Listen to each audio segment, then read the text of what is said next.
Dopamine swipe, dopamine swipe. Followers, likes, double tap.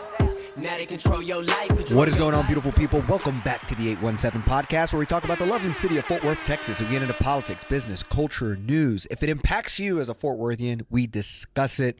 Hope you all are doing well as we give you 3 short stories, 1 big story, wins and losses. I'm with my co-host, Ann Zeta, which this is the second time in 24 hours that I got to see you. We've been together a lot this week, I guess. Yes. And we're recording early. Yes, so, that is true. This is Friday when we're recording. So if anything really big happens in the next couple of days, people will have to understand that those news stories came after our recording of this pod. Thank you for letting people know that, because with the big story being the whole Medicaid situation and with cooks, I think a lot could maybe possibly pop up.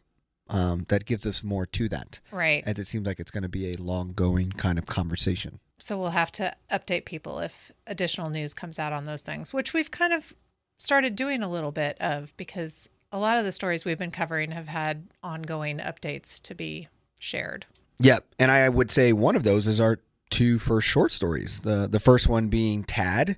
The chair of Tarrant Appraisal District Review Board resigns just days before hearing cases. The chair of the Tarrant Appraisal District Citizen Review Board resigned this week.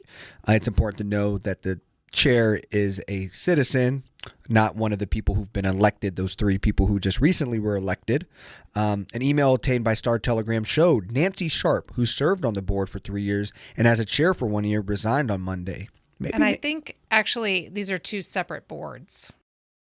Yes, the ones that were elected are a separate correct. board, and they appoint people to the citizens board Correct. that then does the actual appraisal, like protested appraisals with the citizens. Yeah. Okay, so I just want to make that clear. Does it also come off though that the elected board manages this chair? Like, they're not peers. They're not peers, but I think that the elected board appoints some of the people to this.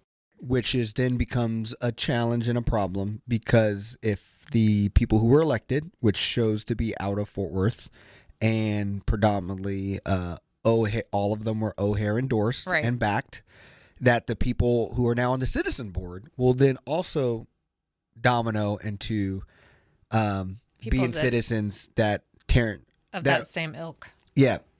So I don't know how many of those appointments they have. This is something I would have to research to have full information. So just try to, I never want to claim that I know everything about anything if I don't. So I think in this case, I don't know if they appoint all of them or if they just appoint some of them. Yeah. And I think a lot of the stories this week feels that way for us. I mean, we were trying to read all of them, but also with a short week and just a lot of news came out today. It just feels that we're processing a lot at the same time. So we're going to mature a lot of this as we keep going, but maybe Nancy will come on the pod. Who knows? I don't know who Nancy is. Her letter of resignation did not give a reason for why she was leaving her post. Sharp did not immediately respond to a request for comment Wednesday. So we still don't know the motivation. The review board is made up of citizens tasked with mediating disputes between the appraisal district and taxpayers, often about property valuations. According to TAD's website, people who serve on the board can be paid up to $885 a day. Sharp's resignation comes just days before the review board was slated to begin hearing cases on property value protests. So then I'm also interested. We had a late start, if you remember, because of the technical issues, and we expanded it back to dispute these, and I think to like May 15th or something like that. We had to push it back. So it seems like, I would imagine possibly, we'll see, but that there could be some pushbacks as well due to this. So the article does point out that this happened just nearly a month after the election of the 3 new members of the Appraisal District Board of Directors, and the board can appoint people to the Citizens Review Board. How many we don't know.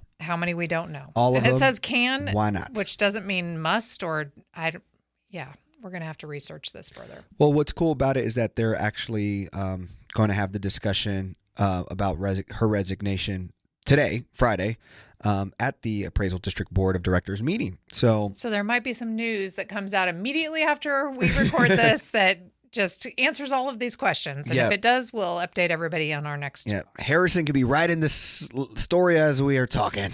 He just left the council chamber. So anyways, just again, I think what you're also going to see with the next story, which we can just go ahead and dive right into, you're just seeing a lot of, to me, the big kicker here is the power of voting and the power of winning votes shows you the power of influence that you have. And so ultimately what this is that someone who was doing their job as a citizen, we don't know what motivation is, but they have left their post to be a part of this accountability process with property. And this comes at the same time as July 1. Those 3 new elected officials were supposed to come on to their TAD board, who were endorsed and funded and supported by Tim O'Hare, our county judge. And so at the end of the day, this is just another example of him increasing his base or movement and influence in the county, which for some people in this county is a good thing. For some, like people who listen to this pod, maybe not so much. Maybe not all the people, but some of the people.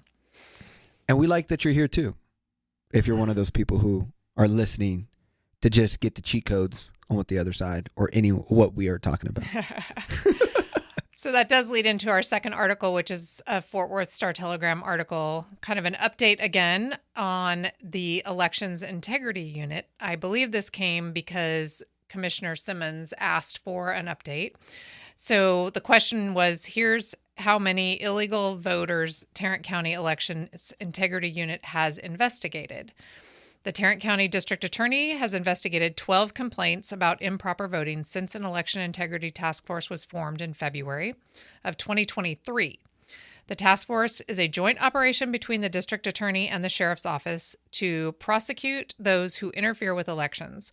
And the effort was organized by Republican county leaders that had been criticized by Democrats, including Commissioner Simmons, on this being unnecessary and partisan. But Simmons asked for an update of the task force's work during Tuesday's commission meeting, and while neither Sheriff Bill Wayborn nor District Attorney Phil Sorrells attended the meeting, Chandler Merrick, who is the county administrator, gave the briefing and stated that in addition to the 12 complaints investigated by Sorrells' office, the sheriff's office has fielded 70 complaints. Merritt said that there is no designated budget for the task force and no full-time positions are dedicated to it. 3 attorneys with average salaries of $106,000 and at least 1 investigator earning about $74,000 work on the task force. Simmons called it remarkable that neither the DA nor the sheriff gave the briefing, which harkens back to that whole thing about nobody being the boss of anybody over there at the county, so they can't make them come. And so then these briefings end up falling to poor Chandler. And Chandler, who has a boss, has to go report. There you go. You know. So Simmons, again, she called it remarkable. They were so enthusiastically supporting of this task force, so she expected them to be there to brief, and they were not. And it also seems like because commissioners, if it wasn't for Commissioner Simmons, they would just be able to play this stunt that this was a thing and not have any accountability. And so now it seems like, because I remember, the Star-Telegram reported in February that the unit was considering 3 cases of alleged voter fraud, and in April that the unit was investigating 3 people, all in their 70s, who voted twice during March primary. So somehow I remember there being, only a handful of people. And now that we're asking for people, we now know there's 70?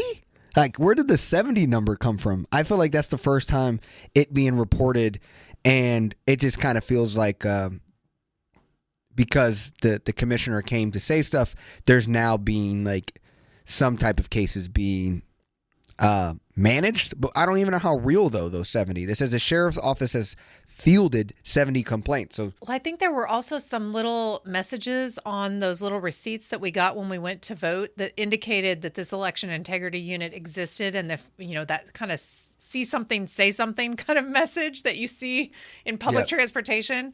I think that they were encouraging people to be like, watching at the polls, and if you saw anything that you thought needed to be reported, to go ahead and report it. So maybe that's where the 70 came from. This is like but there's no detail of the 70. Yeah, this is like the next door app for election for like it's just like a bunch of like half of these are probably YouTube conspiracists sitting on a thing and they watched something and now they're filing a complaint.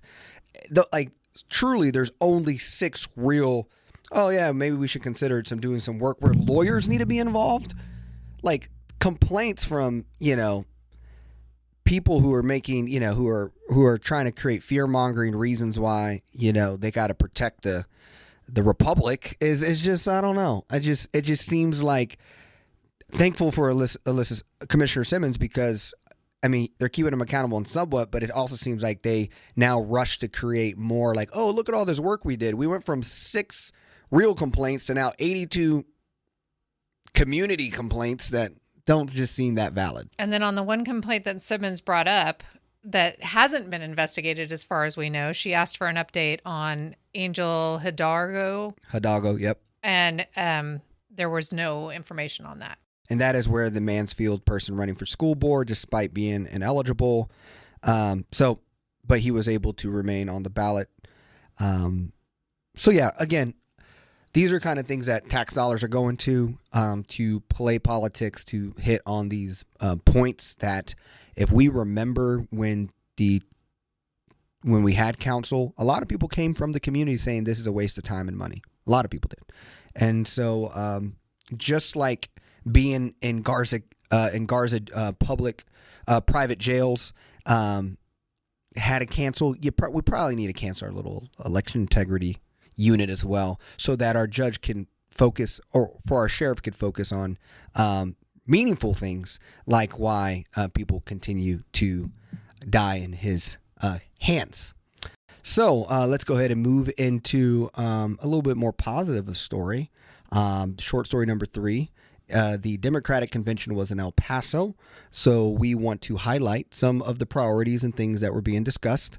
And obviously, some of those things would be refreshing and aligned to kind of the things that we see as important. And again, I think how we could talk about the Democratic Party, because when we had people like Byrd on, he kind of talked. You heard his kind of the side of the story of, they're about as powerful as the libertarians are now. And then you had Beto come on, and he gave a good argument in case of how we're inching closer and closer from his election to Joe Biden's election, and so. It's exciting to see what their strategy is. So what do you have?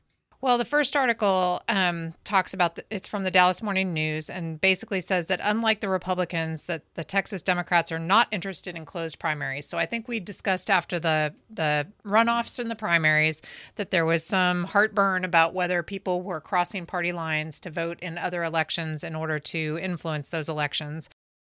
And so they were the topic of conversation about whether or not Democrats would want to have closed primaries came up. And at the convention, they came to the conclusion that that was not something that they were interested in doing. The chairman of the party said, basically, we want people to join our party. There are a lot of Republicans that are dissatisfied with the craziness in the Republican Party, and we have our doors open to them. Last month, the Texas Republicans changed their party rules to close primaries in an effort designed to prevent Democrats and independents from crossing over and impacting the GOP candidate selection process.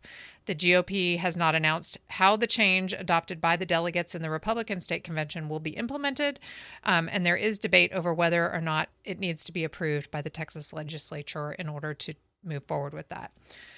Texas voters do not register by party, and Republican convention delegates discussed requiring primary voters to register with the party and be vetted to make sure that they have not participated in Democratic primaries. Democrats who haven't been elected statewide, they haven't elected a statewide candidate since 1994, which was something Bud brought up, aren't interested in following suit. We have a big tent, they say, in the Democratic Party, and we are willing to accept anybody that wants to participate in the democratic process and advocate for the views that are important to them. They also brought up school vouchers at a caucus meeting Friday that focused on protecting teachers and public education. Hinojosa urged Democrats to fight Governor Greg Abbott and Republicans who support the governor's voucher-like plan, which we discussed last week. He currently now looks to have the votes for. Abbott says he has 77 Republican votes in the Texas House for school choice, enough to approve a bill allowing public funding for private education in 2025 legislative session. I'm in the education space, and what I can tell you, the amount of fear, the amount of negativity around funding, half of school ISDs in Texas are not at budget, and they're just freaking out about trying to get there. And I'm listening committees. I nerd out a lot where I listen on YouTube to a lot of these hearings, and the amount of people who are talking about cutting travel costs for PD, and people not going to conferences that they used to go to over the summer when school was out. People are afraid in the education space, in the public education space. And what's so crazy is I guess the dopamine that Greg Abbott is receiving right now, because he told everybody, oh, and you keep playing with my vouchers, you're going to bleed. And it feels like that is what's happening. And then he gets his votes. But I'm now trying to say, okay, so what, he's going to be nice and give $60 to every increase per pupil? I wonder what he's going to do, because you still have to fund public school. You haven't funded since 2019. You haven't done an increase. So you have to do something that allows Texas to compete. And for someone who works with school districts outside of Texas, for instance, I just came back from Savannah, Georgia. Savannah, Georgia has half the kids Fort Worth ISD in the same amount of school budget, general budget. So, this to me is a part where I think Democrats could really lean in. And I think your point too, this is a message that resonates with more people. There's another article in the Dallas Morning News, also written by Gromer Jeffers, about crafting a message for the Democratic Party. So crafting that message about the importance of education, and that vouchers being, problematic for schools and continuing to have successful education in our country. They talk about steering away from the culture wars and focusing on issues such as education, transportation, water, healthcare, and the economy. We need to win the confidence of the public that we're going to be the party that can better run the state. Republicans have been demonstrating pretty effectively that we shouldn't put the state in their hands, so it's time for us to show the public that our hands are capable hands. So I think you're pointing out who this is important to beyond, it's not just the urban areas, that rural voters are fighting against school vouchers as well, because education savings accounts that are being proposed by Governor Abbott and other Republicans would take money out of those rural schools, and they don't have the opportunity to go to as many charter schools or private schools in those areas. So those people, and in those rural areas, I think that employment piece is really even outsized compared to in an urban area where there's a wider variety of employment options. Yeah. If you live in nowhere, Texas, there's 3 places you're working: that one factory, that one school, and the gas station. That's the options. And so, yeah, that's really important. And here's the whole thing about the school thing. And this is just something that I'm naturally seeing that I'm getting agitated about, is we're going to bring up Brian Byrd and him being the Texas health director in the main story. But he recently in June wrote about no cell phones in schools, and he referenced a book called The Anxious Generation. And a lot of people are basically referencing this book, which this guy is kind of he's not, I wouldn't say he's a right-wing guy, but he does a lot of pretty close to where a lot of right-wing politicians see him as someone to talk about the Generation Z. But when you look at research and what people say is good for kids, it's usually things like grit or growth mindset, because then they get to blame the individual. When the number one thing that impacts poverty for kids is economic connectedness, meaning the relationships a poor person has with someone from a higher class of financial gain, of needs, right? So if someone from the bottom 20% has a relationship with someone in the top 20%, automatically they're more likely to have higher earnings. So economic connectedness, by research, shows that it's the best thing to get poor kids to success. But what that means is that you can't pull your kids out of public school, and you can't get vouchers to go do so. And that's the whole part of what I can't stand about the research side of Texas is on how they look at student success. They want to show how you impact making the individual better, then rather than see that, no, it takes a village, it takes a community. And what this is doing is separating communities. And that is why I think this is a good message for us to the Democrats to leverage on. Yeah, I mean, that ties into the whole philosophy of concentrations of poverty in public housing and how we're moving away from that because that has been unsuccessful.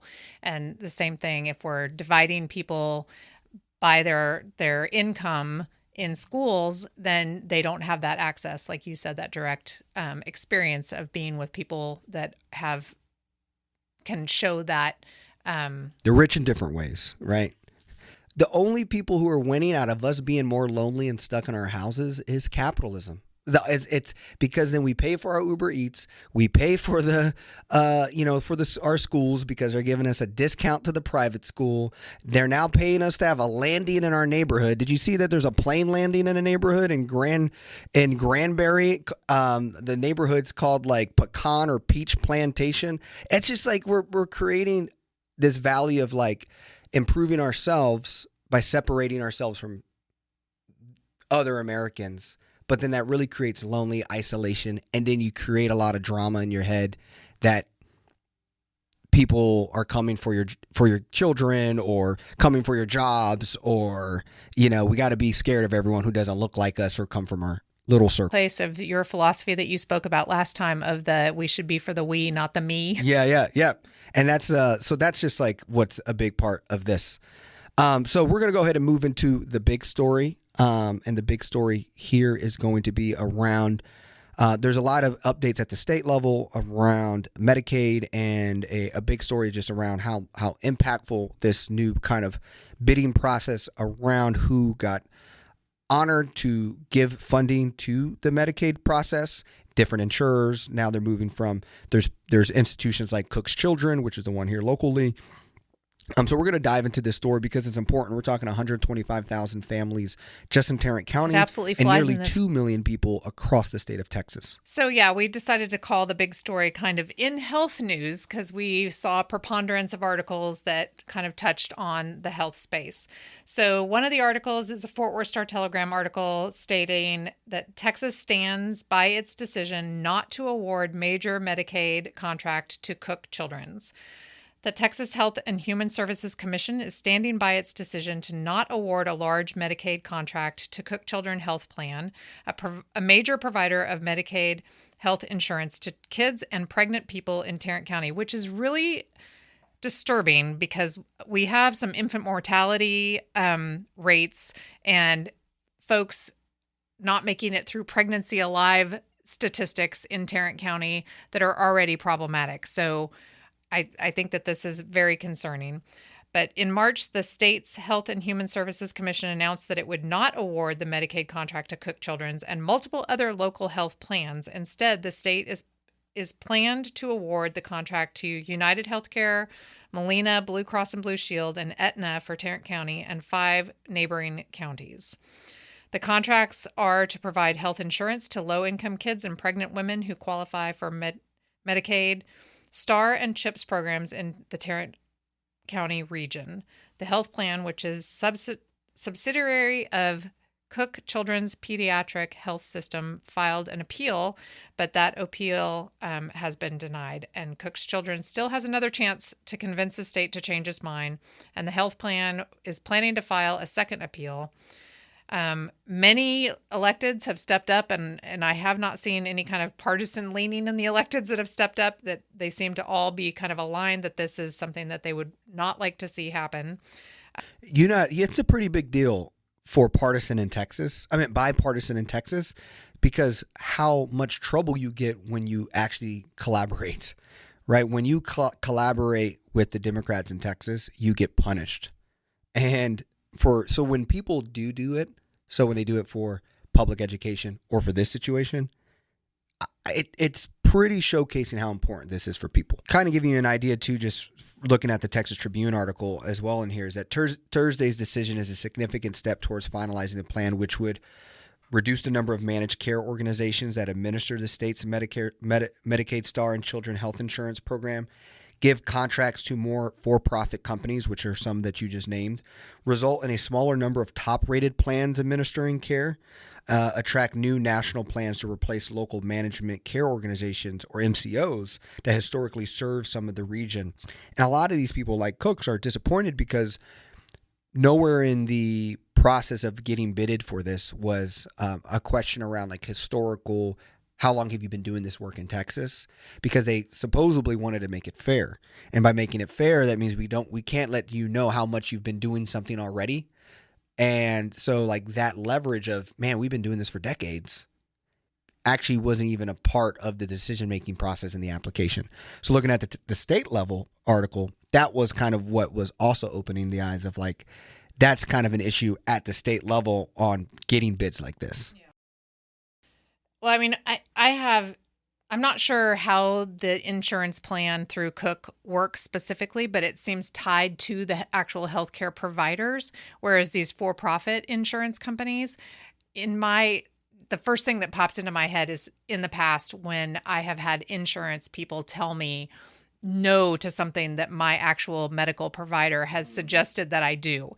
And I don't know for sure if that's something that would be more likely to happen with these providers versus the provider that is tied to the medical provider here, the Cook Children's Hospital itself.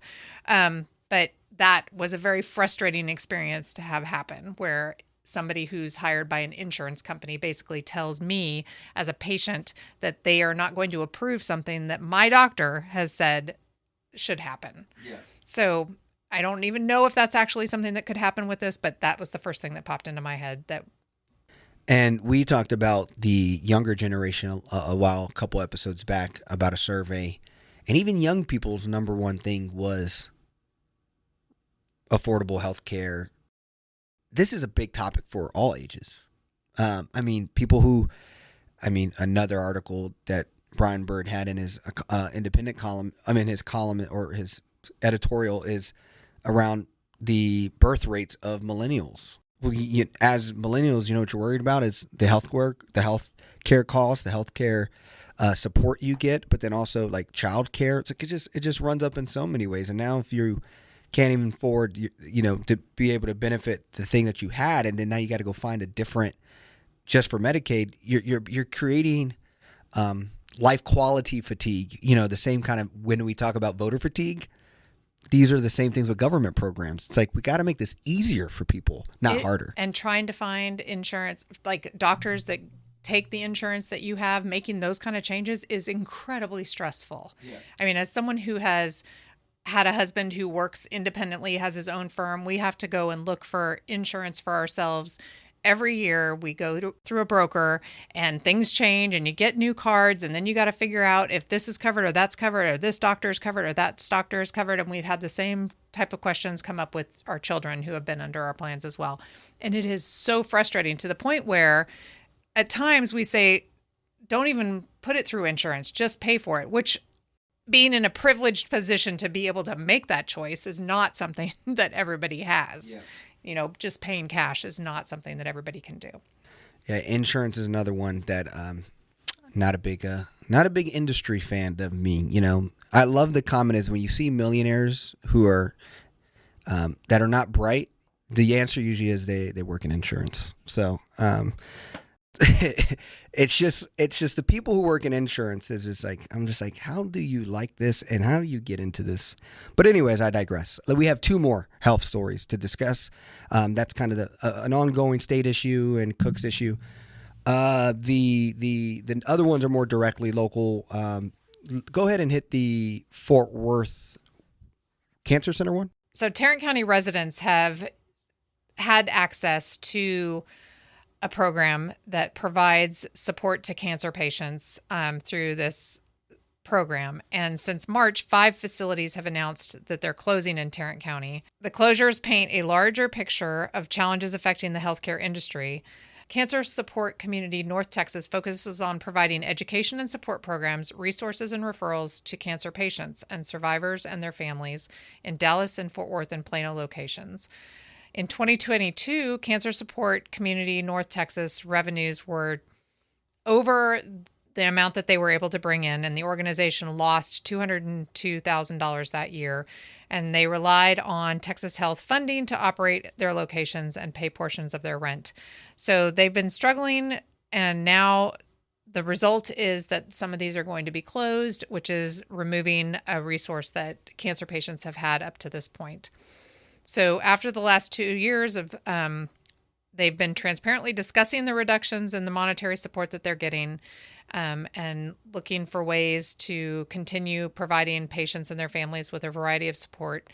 But to reduce costs, the organization is having to close its Tarrant and Collin County locations by the end of the year. And then Dallas is looking to be the only remaining center, but it will most likely move to another facility.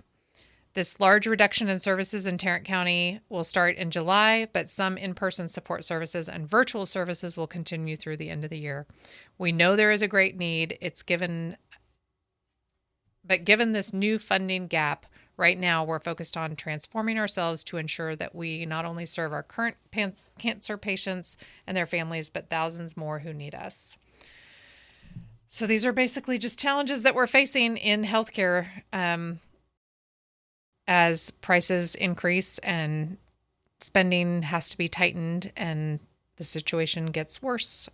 Yeah, and then to me, it's also like Tim O'Hare and the county is very on this. Like, I mean, my wife works in the health professional space and works connected to the county. So even, I know her job is, like something that is up for negotiation. And I often think like what is happening here is that when people say, it's funny, is when people say we need to cut spending of our city or county dollars because they're not efficient. And so they're arguing, hey, we're paying for a lot of people in these facilities who are providing this care to not a lot of people. But when you cut this money, what's bigger than cutting the center? I mean, I do think it was servicing it good for the patients, but you're also cutting jobs that people who then took that money and then spent it in the local economy. And so going back to how education was like one of every 20 person works in education, when you take government as a whole, it's like 10% of Americans work in some type of government funded thing. And so like, again, it kind of like the annoying part about this is like when you say I want to make a lean county budget, what you're often saying is I want to then unemploy people who are paid by us to then these people are probably going to have to get some type of government assistance anyways for some type of period. So like, it's over. That's what I think like a lot of these discussions when it comes to education inefficiencies or health inefficiencies or government spending inefficiencies is that a lot, again, if you really look at how much our government supports our economy, where you're also hurting your economy by doing this. And so I want to I don't want to underplay what you just said about the impact it has on people with cancer and who are using these services, but even just like the impact it has on all these people, because you want to play this efficient government card, but really you're going to hurt your economy on the back end. And they talk about how insurance reimbursement doesn't cover the cost of some of these things and that you get bigger reimbursements for other types of services. But some of these services are like preventative and health and will keep people healthier longer. And so will be less expensive in the long run. Yeah. So it just. And what's annoying about it too is the people who are like getting happy feet about this and are loving Tim O'Hare or loving our cutting our budget stuff is people who honestly who are probably worked in government like the military and now are retired because they got the advantage of sitting around and working at the military, and now they have their nice pension and they're sitting on their pension and wanting to talk about inefficiencies. And I'm like, most of the people who support that side of the argument are people who also took advantage of it when they were young. It's just like it's just a silly situation. But this is truly the power of people who you vote for and what they want to do. It really impacts. I mean, the kind of scare I hear in education, the kind of scare I hear because my wife's a health professional. People are positioning themselves. I mean, Cook's children will be fine.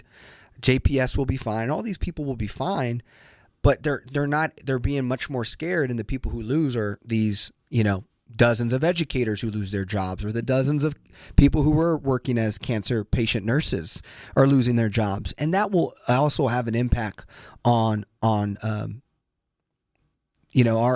quality of living. We're going to have to find some feel-good stories in the future so that we're not just the podcast of doom and gloom. Well, I'm sorry. This is going to have to now get into probably not the darkest story, but, not the funnest story either. Former Fort Worth Council member, Dr. Brian Byrd, to serve as Tarrant Public Health Director. You worked on City Council with Brian Byrd. He is a physician. You could argue qualified to be he has city government experience and is a physician.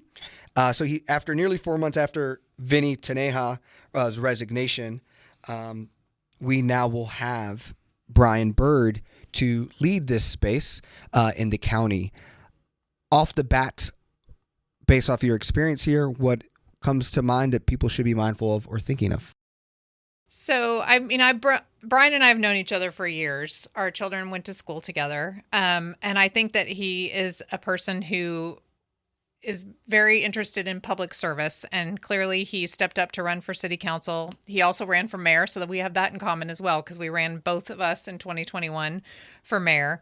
I did not know that he was interested in this job, and so this was a surprise to me, but we're not talking to each other on a regular basis. He's not checking in with me about his ideas about what he wants to do. There's been a couple of articles talking about him as a candidate for various seats that were up. So when Craig Goldman announced that he was running for District 12, there was some speculation that he might run for Kay Granger's seat. There was some speculation he might run for Goldman's seat.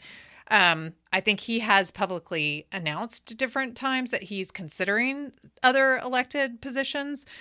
So this was a surprise to me, because I thought that he was looking to run for elected office again in the future.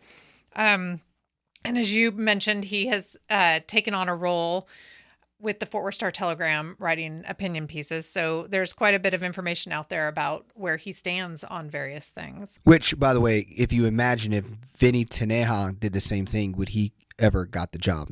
It just shows you like the inconsistencies on what people from the Republican Party get to do on their free time compared to and you don't know if Vinny Taneja is a Democrat or not. He's not like he is a bipartisan. And what you ideally want is someone who acts and walks that way in this position. Because as a Tarrant County Health Director, you represent all of Tarrant County.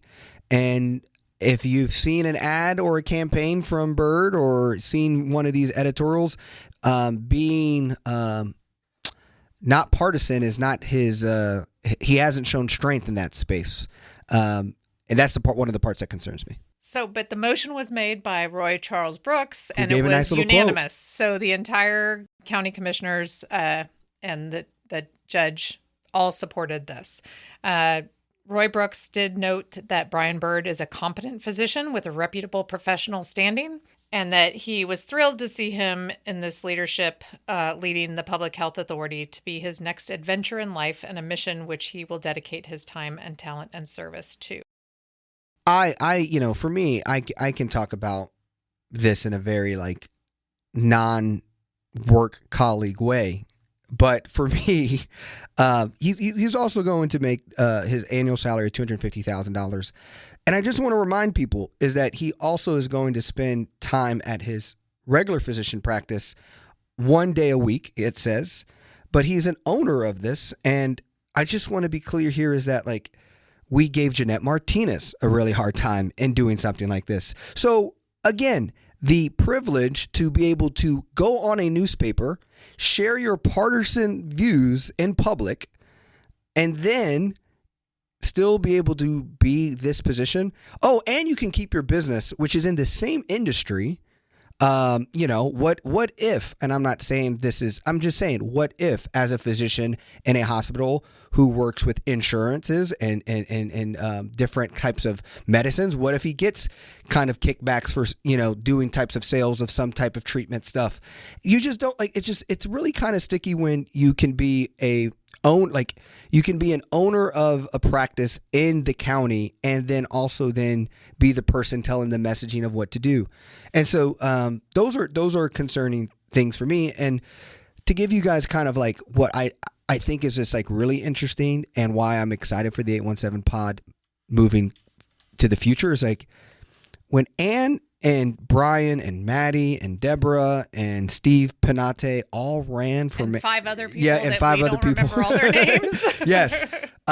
When that happened, you know, I don't like. I mean, I use politics because to me, politics allows me to see where people stand, right? And so if Ann and Deborah are more left and Maddie is more centered than Brian, and that's just off of policy. I mean, we got to remember one of Brian Byrd's darkest moments, and I probably wouldn't be so against him if it wasn't him standing up at a school board being against LGBTQ students and curriculum and education in our public education system. He, you know, his beliefs, if they're the same as when that video came out, is those people are going to HE double hockey stick. So, like, that's the person. If that belief is still existence, is the person who's running this. And so, like, I think about, like, one, he got third, I believe, in y'all's situation with the fourth person, Steve Panate, who I would then say is right from Brian, got 10%. And you got Maddie who won. So, like, a part of me is blessed that we had Maddie and Steve Panate, or you could have had a Brian Byrd winner. So what I want this pod to be about is that Tim O'Hare is showcasing what happens when you lose to a little further right person than a Betsy Price or Maddie Parker. He's showing you the exact example what will happen. And I'm not saying we don't know what's going to come up in our next mayoral race. But what I'm just saying here is that, like, whoever's, you know, running, not running, who's considering to run, we could have been close if this would have been our city and not our county. And that would have felt a lot more disgusting because we would have had to seen it even more in front of us what's happening at the county level because it would have been already happening at our city level. So the big part of why I think I ended this with this part as our big story is we got to wake the hell up, Fort Worth, and realize how close we are playing with fire just in our own backyard, not at the county. Let's go ahead and move into wins and losses. And you know we like to go with our loss. We have had a lot of loss this episode. And so we're going to end with some wins, and hopefully we got some good ones. I think we got some good wins. We got a good June ahead of us. And so we do. So, but let's go ahead and hit our losses. And I believe your loss is more county stuff. Yeah, it is. Here we go again. So this last week at Tarrant County, Anthony Johnson's sister was removed from the commissioner's court after the Tarrant County Jail death update presentation occurred at the commissioner's court. And I watched the video of this occurring, and it was really heartbreaking to see. And what it meant to me was, as someone who has sat in a seat where public comment can often be filled with passion and anger and upsetness and all of the emotions, we as elected officials should be able to sit and listen to that. And from what I saw, the judge moved to have her removed very quickly. It's 3 minutes. Anyone can sit and listen for 3 minutes. And I think that was just absolutely appalling that he asked sheriffs to move in or deputies to move in and remove her when she was expressing emotion that was absolutely warranted. She lost her brother. And she got to see the whole video that we still haven't had public evidence, like got to see ourselves, which also talks about just the wait time and lag of supporting her brother during that time when he was laying there. So yeah, I mean, you're. I mean, and then I want to also acknowledge there's an Elisa Simmons moment with the judge where they're kind of going back and forth, and he says, I mean, she was basically saying, "Let her finish speaking," yeah. and he was saying, "I don't answer to you," and she said, "You answer to the people." Yeah, and that part wasn't highlighted enough, I think. You're right. That's a big loss. I just don't think it takes that much patience and understanding to listen to people who should be heard. Yeah. And citizens are literally given minutes to make those comments. And he should have just listened to her. Yeah.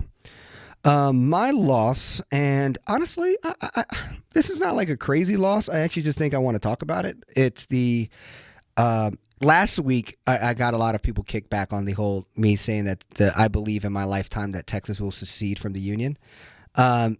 You can't say the answer is 0%, guys. All right, so there's a chance.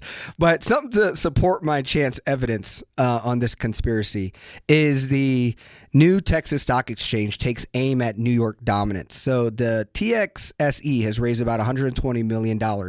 A group backed by Wall Street heavyweights BlackRock and Citadel Securities is planning to start a new national stock exchange in Texas, aiming to take on what they see as a negative overregulated New York Stock Exchange and NASDAQ. The Texas Stock Exchange, which has raised approximately $120 million from individuals and large investment firms, plan to file registration documents with the Securities Exchange Commissions later this year. CEO James Lee told the Wall Street Journal the goal is to begin facilitating trades in 2025 and host its first listing in 2026. So I just think, like, from a loss perspective, like, this is again Texas. Somehow Republicans as a whole nationally love when Texas like pushes itself against America in the federal space. But this is another evidence of like Texas. I'm confused on if we're as powerful as we say we are, why do we continue to have an electric grid that doesn't stay up and our energy bills continues to go up? Why are half of our school systems not able to hit their budget? Why is now nearly 2 million people on Medicaid, and us being one of the poorest health insured states having that situation? We continue to tout, and now we continue to tout that we're trying to become powerful and that we're successful and we don't need America. And so now we're going to do our own stock exchange. We have a surplus. So the yin and yang here is just getting distorted way too much, where the people in Texas know that we're kind of getting played, but yet we continue to do things like this where we're creating our own stock exchange because we want to be anti the nation and the Wall Street Stock Exchange, which could create some long-term ramifications. I'm not saying it's similar to the dollar, but like, imagine people to start moving off the dollar and moving into crypto. Like, that has an impact on the value of the dollar, which is our nation's wealth creation, right? And what keeps us stabilized and be able to be global people who cooperate the world. So now if we're competing against stock exchanges, it feels like that would work a little bit away as well. You wouldn't want dollars to move away from the stock exchange that's been there for decades supporting our economy to now Texas is trying to create its own. Could be dangerous, and but it also just aligns with my crazy little conspiracy prediction I made. But hey, guys, it's June. We got a lot of great stuff going on in June. My win, your win. It's about all the great things happening in June. So go ahead and give us what we got going on in June. So specifically in June, on June 15th, we have a wealth of riches of good things going on. So Near Southside has a new series of music concerts and music experiences called Lost in Sound. And they had the first one in May, but the second one is June 15th. And it transforms businesses all throughout the village into a one-day music venue hosting local musicians across genres at different stages of their careers. So it's musicians across different stages of their careers in venues across South Main Village, some of which are traditional music venues and some of which are not traditional music venues. Community members are invited to enjoy the performances while exploring both traditional music venues and unexpected places like architecture offices, art galleries, retailers, recording studios, and filming studios that are all hosting stages. And this starts during the day, and Trinity Metro is one of the sponsors of it. And so they are providing some ways of reaching the festivities via the zip zone. You can use the zip zone to circulate through the district. And these activities start during the day. And then, if that isn't fabulous enough for what we have going on June 15th, we have Trinity Pride happening on June 15th as well. And it is going to be on Magnolia Green. Because June is Pride Month. Yes, June is Pride Month, which is also something that is a win. And so they are excited to announce that they are welcoming the 2024 GLAAD Media Award winner for Outstanding Breakthrough Music Artist, David Archuleta. And that will be on Magnolia Green in the evening. So you can do Lost in Sound during the day in South Main Village, and then you can make your way over to Magnolia Green and enjoy a whole slew of performances presented by Frank Kent Cadillac of Fort Worth and sponsored by a whole lot of people, including me. Come on now, Zeta family. There you go. So meet at the Green from 6 to 10 p.m. They're going to have performances there, and it's just going to be a fabulous time. So come out and be supportive on the near south side. That's awesome. The other part as well with June, it's going to be Juneteenth on June 19th. So the other win here is congrats to the Juneteenth Museum with a third successful fireside chat. This time it was with Henry Louis Gates Jr., host of PBS hit series Finding Your Roots. He joined Opal Lee and Tashara Parker at I Am Terrell. Ann and I and our two better halves joined us for that event. And to me, it's one of the best experiences happening in Fort Worth. It's, Juneteenth Museum is trying to raise $70 million to put a gorgeous building in our city. It is crazy to me that we are not salivating and drooling over this opportunity because, let's be clear, Fort Worth has the opportunity to be the second most popular visited Black tourism destination in America. After Washington, which has the National African American History Museum. But when you look at ticket sales and ticket data from the DC museum scene, the most visited, the longest line, the one people want to go is the African American History Museum. That is data showing you that people are craving Black history. People are craving to learn about that history, a part of us. It is an international conversation as other countries are also trying to experience it within their own homelands. And so everyone in Fort Worth needs to get it out of their brain that this is a charity stunt or this is something that we just need to help fund. No, it's economically something that could bring us on the map because Montgomery is not an easy place to go to get Black history. Tulsa is not an easy place to go. We have the second world's largest airport. And so we have the strategic position to put the Juneteenth Museum right here where now every person knows what Juneteenth is because it's a federal holiday. And it's not crazy to believe that the three stops we have in Fort Worth is Stockyards, Zoo, and the Juneteenth Museum. That's not a hard weekend to believe. All right? You want them to go spend that time in the Perot in Dallas? Let's get with the program. So the win is this golden goose that is hanging out with us to actually give us the magic that we need to be a 21st century, highly visited place that leads in modern experiences that people want. And so if you're not following the National Juneteenth Museum on social media, you need to do so because there was an announcement at that talk last night about who possibly could be the next speaker. And this has been an incredible speaker series. I've been to all three so far, and I'm going to be watching very closely in order Isabel to make sure I Wilkerson. get my tickets because they sell out. They sold out for this one within 3 weeks of the announcement of who he was going to be. So, Brian Stevenson. Yep, it's been really awesome. yeah, it was fantastic. So go follow it on your social media. All right, beautiful people. So there you have it, another episode with your two favorite co-hosts in the 817 arena, Ann and EJ. You guys have been great. I love actually seeing you guys in the community and either giving me a hard time about my little big school message that I made the last couple times. I want you to know I don't want to be the Mr. Pro Big School guy. I just was trying to, my goal is to give all types of opinions here, okay? And that at least you know that I believe my goal is if I made everyone pissed off in Fort Worth, that you at least know I'm being honest. That's my goal. I have no ties to nobody, all right?